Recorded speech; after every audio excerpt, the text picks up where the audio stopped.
Inventory control के अंदर ना एक बड़ा इंटरेस्टिंग टॉपिक आता है ABC analysis of the inventory, कि जो इन्वेंट्री आपके पास में है उसमें से कौन सा स्टॉक आपका ए कैटेगरी है, कौन सा स्टॉक आपका बी कैटेगरी है और कौन सा स्टॉक आपका सी कैटेगरी है। ये सेम कंसेप्ट को अगर हम लोग अपनी स्टडीज पे लगा देंगे तो एग्जामिनेशन के टाइम पे जो हम लोग को कई बार होता है ना कि एंड टाइम पे कोर्स जो है उसको हम लोग रिवाइज नहीं कर पा रहे हैं, एंड टाइम पे एग्जामिनेशन के आपका हुआ उसके बाद में नेक्स्ट एग्जाम से पहले एक दिन की छुट्टी है। अब एक दिन के अंदर पूरा कोर्स अगर आप में से कुछ लोग अगर ना कवर करने की कोशिश करेंगे तो कभी भी नहीं हो पाएगा।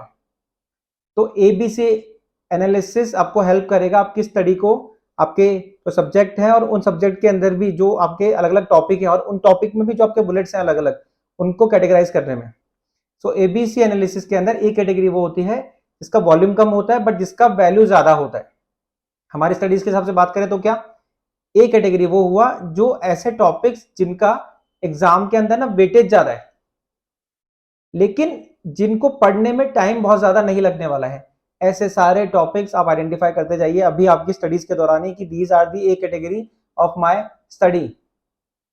वो टॉपिक को ए कैटेगरी दीजिए, उसके बाद में बी टॉपिक कौन सा होता है जो थोड़ा सा वॉल्यूम में ज्यादा होता है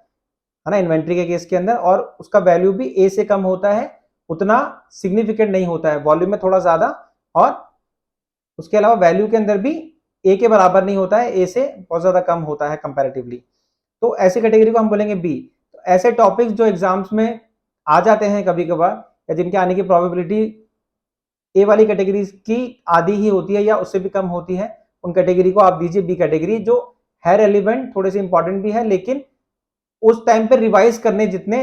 इंपॉर्टेंट नहीं है फर्स्ट कैटेगरी के हिसाब से। और उसके बाद में आता है सी, ऐसे पॉइंट जिनको कि आपको आपके एग्जाम से पहले वाले जब भी आप रिवाइज करेंगे, एग्जामिनेशन डे से जस्ट पहले वाले दिन से भी पहले अब जब भी रिवाइज करेंगे उस टाइम पे आपको उनको गो थ्रू करना है, बट उसे उस इंटेंसिटी के साथ में जस्ट एग्जाम के पहले वाले दिन आपको रिवाइज नहीं करना है। एग्जाम के पहले वाले दिन सिर्फ आपके पास में एक दिन है, इफेक्टिवली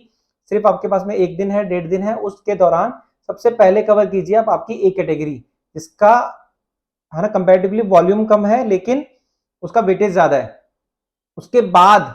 आप कवर कीजिए आपका बी कैटेगरी, ऐसा मटेरियल, ऐसा आपका कंटेंट जो कि उतना रेलिवेंट नहीं है जितना कि ए है,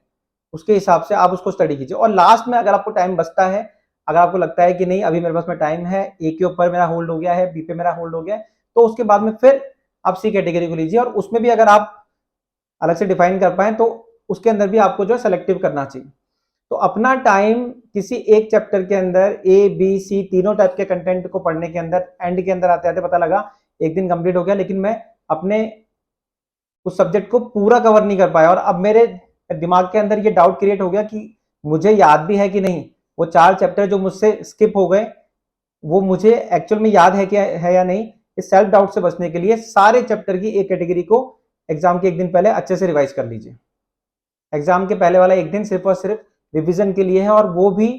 इतना कम टाइम है कि आपको ए कैटेगरी को रिवाइज कर लेना है और आपके पास टाइम बचेगा तो आपको बी कैटेगरी को रिवाइज करना है। उसके बाद भी अगर आपके पास में टाइम बचता है and you are comfortable with A and B category तो फिर आपको सी कैटेगरी के ऊपर मूव करना है। कई स्टूडेंट्स के साथ में ये दिक्कत होती है कि वो पूरा चैप्टर को पढ़ते हैं, पूरा कंटेंट वापस पढ़ते हैं, पूरे को रिवाइज वापस करना चाहते हैं और ए बी सी को कैटेगराइज नहीं कर पाते, तो क्या होता है कि एट द एंड उनका वो पूरा का पूरा जो उनका सिलेबस है वो कवर नहीं हो पाता। एट लास्ट मैं आप लोगों को ये भी कहना चाहूंगा कि अगर आप किसी और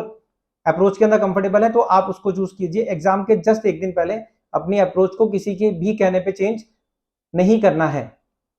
मैं आपको एक यूनिवर्सल अप्रोच बता रहा हूं जिसे आज इंप्लीमेंट करके हो सकता है एग्जामिनेशन तक आपको हेल्प हो पाए, बट अगर ये हेल्प नहीं कर रही है, अगर ये आपको डिस्ट्रैक्ट कर रही है, अगर आपको हेल्प होने की जगह पे इसका एडवर्स इंपैक्ट आ रहा है तो आपको इसे इंप्लीमेंट नहीं करना है एग्जाम से जस्ट पहले। तो चूज दी स्ट्रेटेजी वाइजली और फिर उसे इंप्लीमेंट करना है इफेक्टिवली। इन केस कोई भी डाउट है, कोई भी क्वेश्चन है तो आप लोग मुझे कमेंट सेक्शन में लिख सकते हैं। Thank you so much everyone.